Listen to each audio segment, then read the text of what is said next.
Bonjour, bienvenue sur cette vidéo qui parle d'amour, de l'amour pour vous-même, de l'amour pour votre partenaire, de l'amour de la vie, c'est-à-dire la spiritualité. Chaque signe s'est exprimé sans limite selon ses vibrations dominantes du moment. C'est le cœur qui parle de lui-même, des émotions qui le traversent. Sur chaque vidéo, j'ai ajouté le message d'une carte conseil en lien avec le tirage, avec la photo que j'ai mise dans la vidéo. C'est à la fin de la vidéo car je la pioche en fin de tirage et analyse. Ces cartes sont issues soit de l'oracle sacré de Alana Fairchild, comme les autres fois, et puis j'y ai inclus pour la première fois une carte Viking divinatoire. Vous avez dû voir que je marque les mois de novembre et décembre, mais c'est uniquement pour un repère que je fais pour moi et non pour dire que le tirage concerne seulement la période de novembre et décembre 2019. Chaque tirage ayant un temps de réalisation et d'influence. Donc on voit d'abord la réalisation, mais surtout le temps d'influence peut aller au-delà d'une année. Donc je vous conseille de ne pas vous arrêter simplement à ces 2 mois en tant qu'influence sur les tirages. Si vous sentez que le message ne résonne pas avec vous, ne vous forcez pas à rentrer dans ce qui est présenté. Voyez votre ascendant, votre signe lunaire ou celui de Vénus. Voilà, bonne écoute à tous. Bonjour chers scorpions, bienvenue dans la lecture de votre tirage pour l'amour. Donc je commence immédiatement sans perdre de temps. Vous venez de mettre fin à une relation très pénible qui a exigé de vous de nombreux sacrifices et qui peut avoir mis à mal votre stabilité matérielle. Les faux espoirs ont finalement eu raison de cette relation disharmonieuse en termes d'engagement et de philosophie de vie. Actuellement, vous commencez ce qu'on peut appeler un processus de deuil de la relation et d'analyse de votre parcours. Vous ne faites pas de projet, vous allez avec le flux des événements sans engager votre cœur. Votre jeu fait beaucoup référence au temps, à de nombreux niveaux. C'est l'indication de l'importance de la patience et du temps à consacrer à une forme de guérison. Entre parenthèses, j'avais noté d'où le besoin de faire le deuil de cette histoire. Car même si la séparation est effective, il reste encore à l'arrière-plan des souvenirs, des pensées qui drainent vos humeurs. Vous êtes, malgré les apparences, instable, émotif et très sensible. Ce sont vos aspirations qui viennent de s'écrouler et pour le moment, vos espoirs de fondation d'un couple idéal. Il faut donc du temps pour se détacher d'un sentiment d'échec et retrouvez la force d'aller de l'avant, de retomber amoureux. En outre, durant les prochaines semaines, vous allez tirer parti des temps de solitude pour faire le point en réévaluant les événements passés, leur enchaînement et leur degré d'importance. Vous allez sortir de la bulle maternante du couple et retrouver votre cocon nourricier individuel et intime. Retrouvez la palpitation de votre ou de vos rythmes et cycles personnels. Ce n'est pas une option, mais une nécessité intérieure pour réinstaller l'harmonie qui vous manque.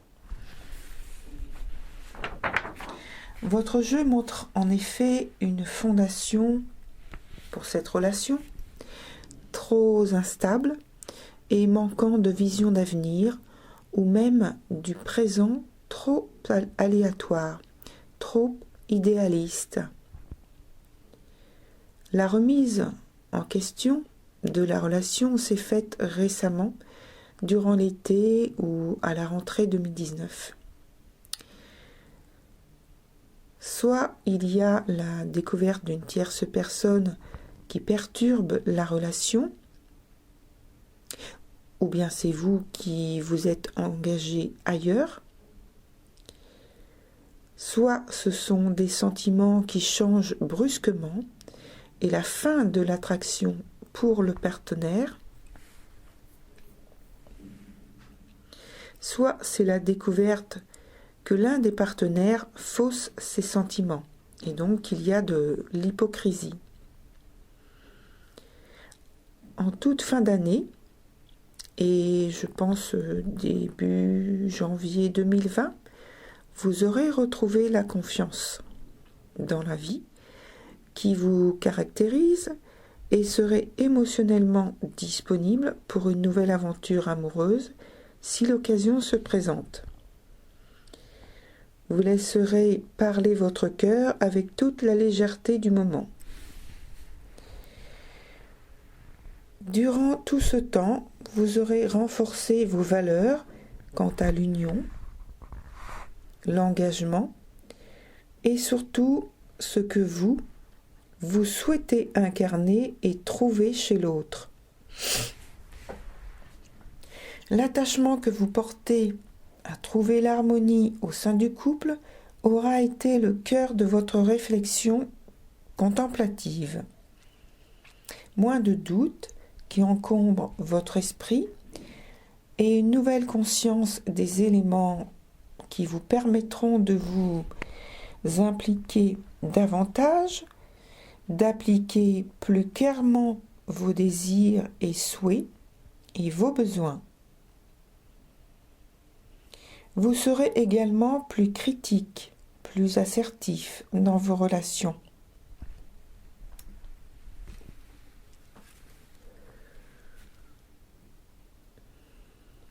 Alors maintenant, je vais donc vous donner les informations concernant la carte conseil qui pour vous est la numéro 43 qui se nomme Éveillez-vous à la vie. Donc je vous donne pas tout le texte parce que c'est très long, mais une grande partie quand même. S'éveiller à la vie veut dire qu'on s'ouvre aux sentiments. Cela peut vous apporter de la joie, mais également de la tristesse, de la colère et de la peur. Mais cela peut vous apporter bien plus. Les sentiments viennent et repartent rapidement lorsqu'on leur permet d'être fluides. Vous pouvez avoir besoin de peindre, d'écrire, d'observer des rituels, de danser ou de chanter ce que vous ressentez afin de permettre à cette énergie de circuler. Ne vous retenez pas. Autorisez l'espace pour le faire. Autorisez-vous l'espace pour le faire. Excusez-moi. Vous allez ainsi découvrir le processus créatif du Créateur universel et honorer le sacré de la vie en l'explorant et en laissant vos émotions circuler librement. Vous n'avez rien d'autre à faire que de les laisser s'exprimer. Si vous avez envie de les analyser, faites-le librement. Ce qui est important, c'est que vous rentriez en contact avec vos sentiments. En apprenant à entrer en contact avec eux, vous apprenez à entrer en contact avec votre intuition, votre inspiration créatrice et votre véritable guide intérieur. Ils puisent tous leur source au même endroit et existent non seulement en tant qu'émotion, mais également en tant que sensation physique. Ce voyage au-delà de l'esprit a un but sacré. Il fait partie de votre chemin de vie. Vous faites partie d'une minorité sacrée mais puissante de personnes qui ont choisi de naître et de vivre en conscience dans un corps. Vous avez l'impression que cela s'applique à tout le monde, mais c'est plutôt rare.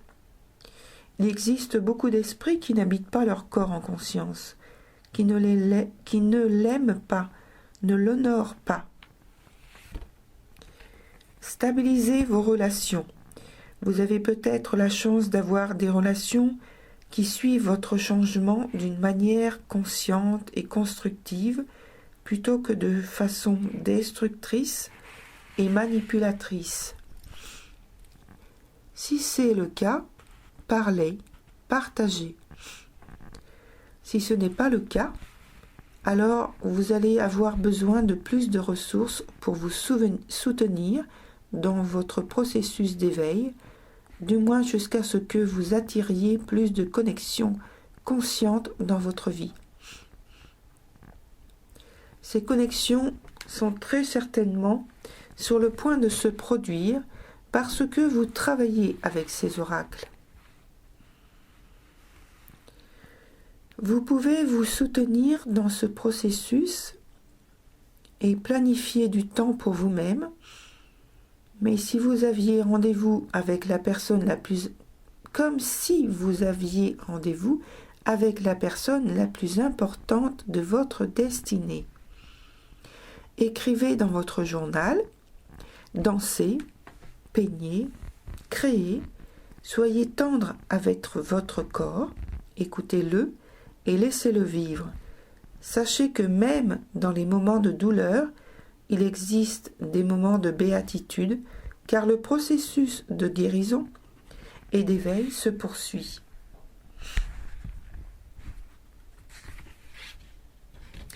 Alors, comme je l'ai signalé également dans l'introduction, il y a une carte King divinatoire et la vôtre est la numéro 57, c'est celle qui s'appelle la soumission. Alors il y a 3 niveaux de réponse ou de texte à méditer si vous choisissez de le faire de cette façon. Donc à chaque fois je fais une pause. Alors je vous la lis. Ayez le courage d'un guerrier et soyez fidèle à vos principes. Dans l'hexagramme, le vent est à la fois en haut et en bas. Ainsi, l'influence éloigne l'influence. Il est favorable d'avancer et est avantageux de rencontrer une personnalité marquante. Vous devez attendre patiemment le déroulement des choses.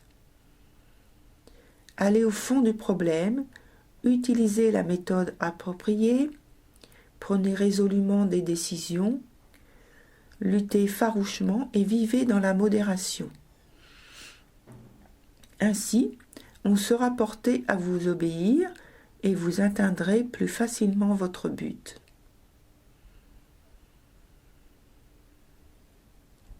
Défendre la justice diminuera vos risques. Si vous obéissez sous la contrainte ou si vous contraignez les autres à vous obéir, vous ne trouverez jamais le bon chemin.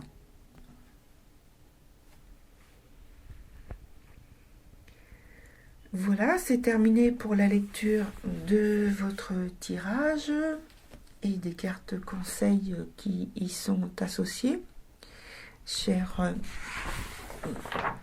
Excusez-moi, cher Scorpion, merci pour votre écoute. Je vous dis à très bientôt et je vous souhaite également bonne continuation et bon courage. Au revoir.